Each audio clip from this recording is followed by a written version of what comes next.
अस्सलामुअलैकुम dear students, class 8 की general science में आज हम यूनिट 4 के topic problem cause by the pollutants in the human organ system and effect of human activities on the human environment पढ़ेंगे। यानी कि जो डिफरेंट एयर पोल्यूटेंट्स हैं वो ह्यूमन ऑर्गन सिस्टम में कौन कौन से प्रॉब्लम काज करते हैं। इसके साथ साथ जो डिफरेंट ह्यूमन एक्टिविटीज़ हैं वो हमारे इन्वायरमेंट को किस तरह से मुतासिर करते हैं, इनके बारे में हम आज पढ़ेंगे। पहले हम पढ़ते हैं problem cause by pollutant in the human organ system. Students, previous lecture में हमने डिफरेंट एयर पोल्यूटेंट्स के बारे में पढ़ा, जिनमें sulphur dioxide, oxide of nitrogen, carbon monoxide and CFCs, chlorofluorocarbon शामिल हैं। अब इन तमाम एयर पोल्यूटेंट के हम वन बाय वन इफेक्ट पढ़ेंगे कि ये ह्यूमन ऑर्गन सिस्टम में कौन कौन से प्रॉब्लम काज करता है। सबसे पहले बात करते हैं इफेक्ट ऑफ सल्फर डाइऑक्साइड। अगर सल्फर डाइऑक्साइड की कंसनट्रेशन एयर में ज़्यादा हो जाए तो ये क्या काज करता है? It cause irritation of eyes, nose and throat. यानी कि सल्फर डाइऑक्साइड की कंसनट्रेशन से आंखों में जलन, नाक में खारिश और इसके साथ साथ इसके गला भी ख़राब हो जाता है। इसके साथ साथ इट काज ब्रीथिंग डिफ़िकल्टीज़, यानी कि सल्फर डाइऑक्साइड की वजह से कि हाई कंसनट्रेशन की वजह से सांस लेने में डिफ़िकल्टीज़ होती है। As well as it also cause pneumonia and asthma. ये नमोनिया और एस्थमा भी काज करता है। एस्थमा जो है वो दमे की बीमारी को कहा जाता है। सल्फर डाइऑक्साइड काज लंग कैंसर, ये लंग कैंसर को भी काज करता है। रिस्पायरेटरी फेलियर, यानी कि जो रिस्पायरेशन का जो प्रोसेस है, जो सांस लेने का प्रोसेस है, वो भी इफ़ेक्ट होता है। इसके अलावा जो दिल के अमराज हैं, कार्डियोवास्कुलर डिजीज़, ये भी क्या होते हैं? ये भी सल्फर डाइऑक्साइड गैसेस की वजह से होते हैं। अब बात करते हैं effect of oxide of nitrogen की। नाइट्रोजन जो है वो हमारे पास डिफरेंट ऑक्साइड में एग्जिस्ट करता है, जैसे कि oxide of nitrogen monoxide, nitrogen dioxide and nitrogen pentoxide. अगर इस ऑक्साइड ऑफ नाइट्रोजन की कंसनट्रेशन एयर में ज़्यादा हो जाए तो ये क्या करेगा? ये डैमेज करेगा लंग टिश्यू को, साथ साथ डिफ़िकल्टी इन ब्रीथिंग, इससे भी सांस लेने में डिफ़िकल्टी होगी। रिस्पायरेटरी इलनेस, ये हमारे रिस्पायरेशन प्रोसेस को अफेक्ट करेगा, साथ साथ फेलियर ऑफ हार्ट को भी ये काज करेगा। तो ये प्रॉब्लम थे जो कि सल्फर डाइऑक्साइड और ऑक्साइड ऑफ नाइट्रोजन की वजह से काज होते हैं। अब आते हैं effect cause by the carbon monoxide. Carbon monoxide जो है वो कहाँ से आता है? वो आता है by the combustion of fossil fuel and vehicle exhaust से। जो गाड़ियाँ होती हैं या जो फॉसिल फ्यूल होते हैं, जब उनकी कंबशन होती है तो वो क्या करते हैं? वो कार्बन मोनोऑक्साइड गैस को रिलीज़ करते हैं। अब ये कार्बन डाइऑक्साइड क्या काज करता है? It cause damage to the central nervous system and heart. ये हमारे सेंट्रल नर्वस सिस्टम को और हार्ट को डैमेज करता है। इट काज हेडेक, यानी कि इससे सर में दर्द होता है। नोजिया, दिल ख़राब होना। डिजीनेस, सर चकराना। यानी कि अगर कार्बन मोनोऑक्साइड की कंसनट्रेशन ज़्यादा होगी तो हमें चक्कर आएंगे, हमारा दिल ख़राब होगा, साथ साथ थकावट या फिर सर में दर्द भी महसूस होगा। It also cause respiratory problems as well as it reduce the oxygen carrying capacity of the haemoglobin. हमारा जो ब्लड है उसमें रेड कलर का मॉलिक्यूल मौजूद है जिसको हीमोग्लोबिन कहते हैं। ये हीमोग्लोबिन क्या करता है? ये ऑक्सीजन को कैरी करता है to the all part of body, यानी कि ये हमारे ब्लड के तमाम हिस्सों में ऑक्सीजन को पहुंचाता है। अब अगर बॉडी में कार्बन मोनोऑक्साइड मौजूद है तो हीमोग्लोबिन क्या करता है? ऑक्सीजन की जगह कार्बन मोनोऑक्साइड गैस को कैरी करता है। यानी कि कार्बन मोनोऑक्साइड की प्रेजेंस की वजह से हीमोग्लोबिन जो है बॉडी के ऑल पार्ट्स तक ऑक्सीजन को कैरी नहीं कर पाएगा। चूँकि ऑक्सीजन जो है वो बॉडी के तमाम हिस्सों तक नहीं पहुंच पाएगा तो इसकी वजह से ऑर्गेनिज्म की डेथ भी काज हो सकती है। तो कार्बन मोनोऑक्साइड जो है वो ह्यूमन डेथ भी या फिर लिविंग ऑर्गेनिज्म की डेथ भी काज कर सकता है। CFCs क्या करता है? CFC जो है वो लंग कैंसर काज करता है, स्किन कैंसर काज करता है। स्किन कैंसर कैसे काज करता है? स्किन कैंसर जो है वो बेसिकली UV रेडिएशन की वजह से होता है। UV रेडिएशन जो है अल्ट्रावायलेट रेडिएशन है, जो कि हार्मफुल रेडिएशन है, जो कि सन से आती है।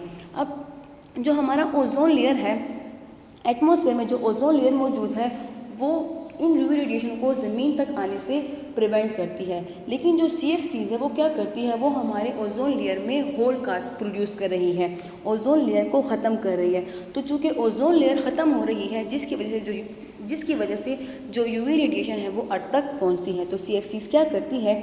It cause the depletion of ozone layer as a result of its skin cancer cases. अब हम बात करते हैं effect of human activities on human environment, यानी कि जो ह्यूमन की डिफरेंट एक्टिविटीज़ है उसकी वजह से हमारे इन्वायरमेंट में क्या क्या तब्दीलियाँ आ रही हैं या क्या क्या नुकसानात ह्यूमन एक्टिविटीज़ जो है वो इन्वायरमेंट को दे रही है। सबसे पहले हम बात करते हैं ग्रीन हाउस इफेक्ट की।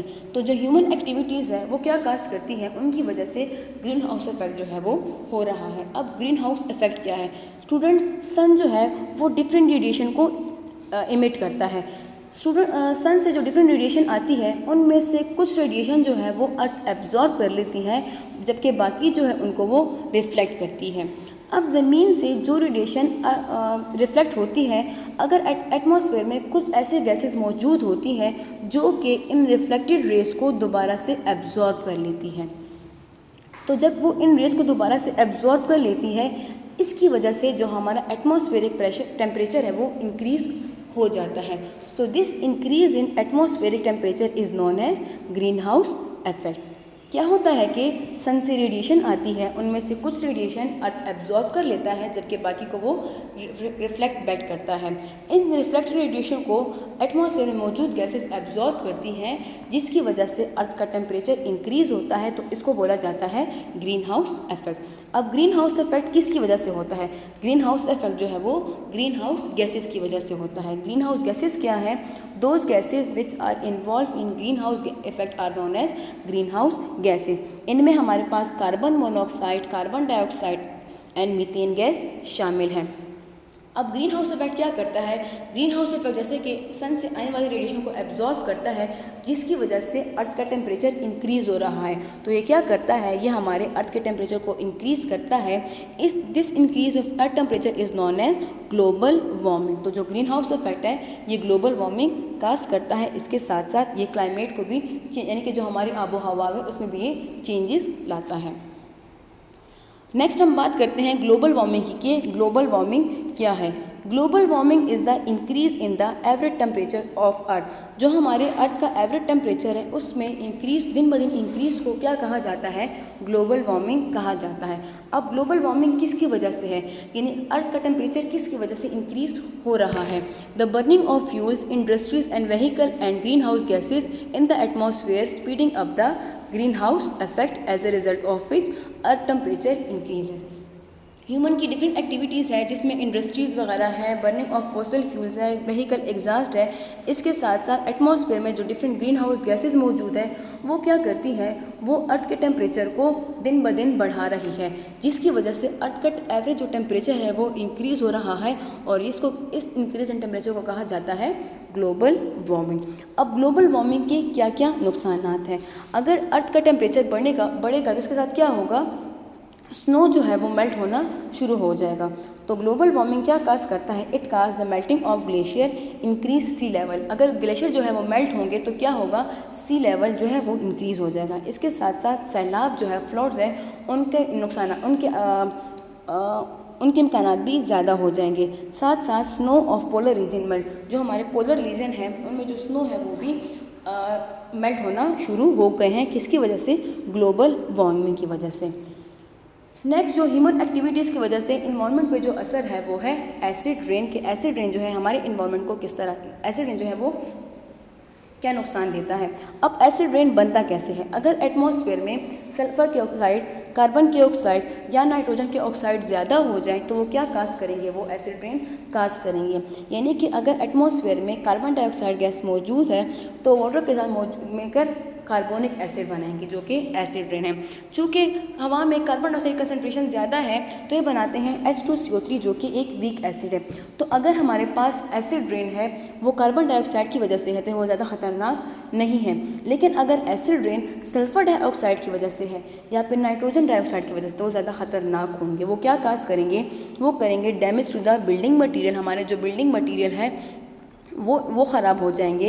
It destroy the barks and leaves of the tree, हमारे पौधों को नुकसान पहुंचाएंगे। डैमेज टू द क्रॉप, फसलें ख़राब हो जाएंगी। इसके साथ साथ जो एक्वेटिक लाइफ है, जो पानी में जो मछलियाँ और इसके अलावा जो पौधे वगैरह हैं वो भी डैमेज होंगे। तो ये थी हमारे पास effect of human activities on the environment. इसके अलावा जो बाकी इफेक्ट्स है वो हम नेक्स्ट लेक्चर में पढ़ेंगे।